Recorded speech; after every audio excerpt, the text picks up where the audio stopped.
Hey, Freedom Seekers, and welcome back to another episode of the Freedom Entrepreneur Podcast.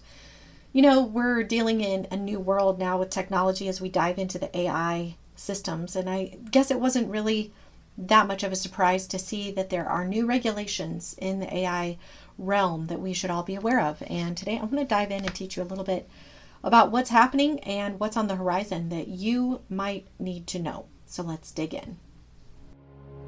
Don't miss an episode. Subscribe to this show on whatever podcast player you prefer and follow me on Facebook and Instagram. Hey, Freedom Seeker, have you been wondering if you can make money with online courses in this modern age? I know, we all wonder the same thing. Is it oversaturated? Is there too many people already doing it? Oh, I missed the mark back when COVID happened. Everybody was making money with online courses. I should have launched then. Hey, listen, don't beat yourself up too much because I've got good news. You can make money with online courses moving forward in the next year, and I've got a fun, exciting free workshop for you coming up next Wednesday. So be sure to register using the link in the description right now.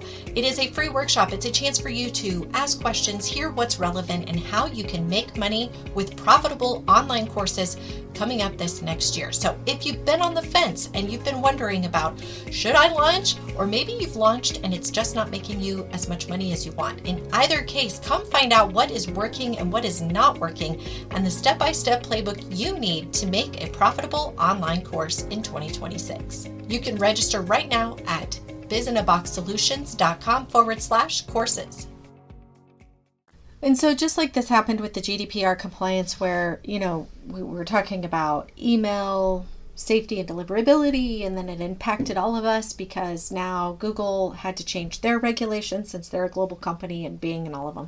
The same thing is, of course, going to happen with AI.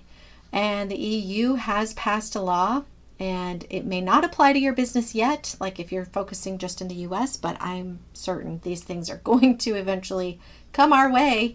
So it's worth having a conversation about. So it turns out that the law was passed in 2024. It's called the AI Act, which is basically the first big set of rules for AI anywhere in the world. Now, what the focus of the law is, obviously, is for safety, transparency, and trust, which I think for the most part, most of us don't disagree with that philosophy. And I do agree that there may be needing to be regulations around it. Whether we need it or not, it's probably going to happen at some point because government will like to regulate anything, right? So let's just skip over the politics and get right into the meat of it. Here's a few things the AI Act does. And these are just basic, simple terms. You're welcome to research it more yourself. But number one, AI has to introduce itself. So if you're chatting with a bot, the law says that you have the right to know that it's a computer. Personally, I have found that most business owners that want AI in their business prefer this anyway. So I don't think this is that big of a deal. I think it's a respectful thing we all wish was to happen, but might be important if you haven't thought about that or haven't programmed your bot to announce that it is a virtual bot. Might be good to go back and do that. The second post here is labels on AI generated content. Now this is interesting. So any AI generated images, videos, or audio that could be mistaken for real should be clearly labeled as AI made. I wonder why. So what? There's so many images. We didn't have to label them with Adobe when Adobe Photoshop was really popular. But in this case, it's saying if someone makes an AI video of a politician saying something they never said, legally it should have a watermark or a warning. Now, obviously, that makes sense because that could be furthering misinformation or really just taking somebody's face out of context. So for that reason, I agree with it, but I do wonder how far down the rabbit hole are we going to go, having to label everything. More important than that, what are the consequences? I'm really curious. I haven't gotten deep into that. Doesn't really matter. The consequences will change over time anyway.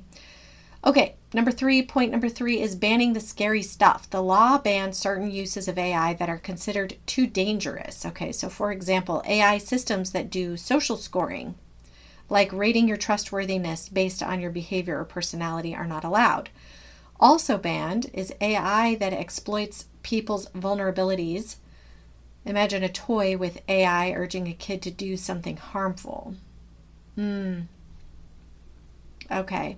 It's interesting because, and I'm reading this, by the way, from a website called Coursive, I think it is. Some of these topics I'm getting from there. So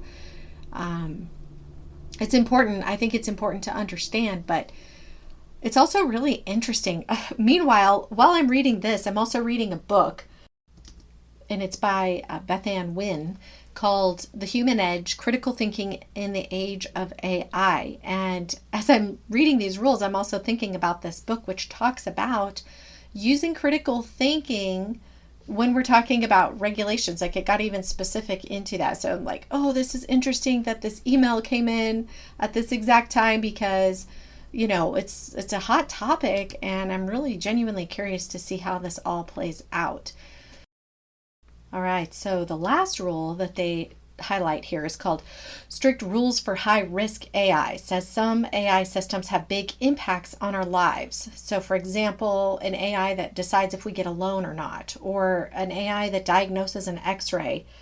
The EU is calling these high risk AI, and the law requires that such systems be thoroughly tested for accuracy, fairness, and bias, with human oversights in place. So I think that's really thoughtful of them to be thinking that far ahead. One of the things I learned in the book is about the different levels of AI and the history of AI.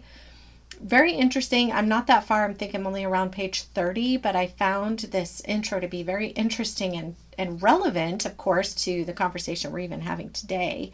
I think it's encouraging that they're thinking ahead about the ethical and the social impacts of AI. However, I also kind of worry that the people who are making the decisions could tweak it to be in their favor. So I always worry about those things, but I'm curious what you think about it. I'd be really curious too, like, ethically speaking, what have you done in your business to, I don't know, find the balance between humanity and AI? I think it's a really interesting conversation. I'd like to expand further. So for that, you can hit me up on Facebook, of course, or Instagram, and send me a DM. Just a voice clip would be great, of what your thoughts are. What are you doing? How is this relevant? And also, what other questions do you have? Are you AI curious? Is there something specific we can go down that bunny trail here on the podcast with more information that you would like? All right, my friends, it was a quick and short episode, to the point, but I think a very important one, and I appreciate you tuning in today. Until next time, bye for now.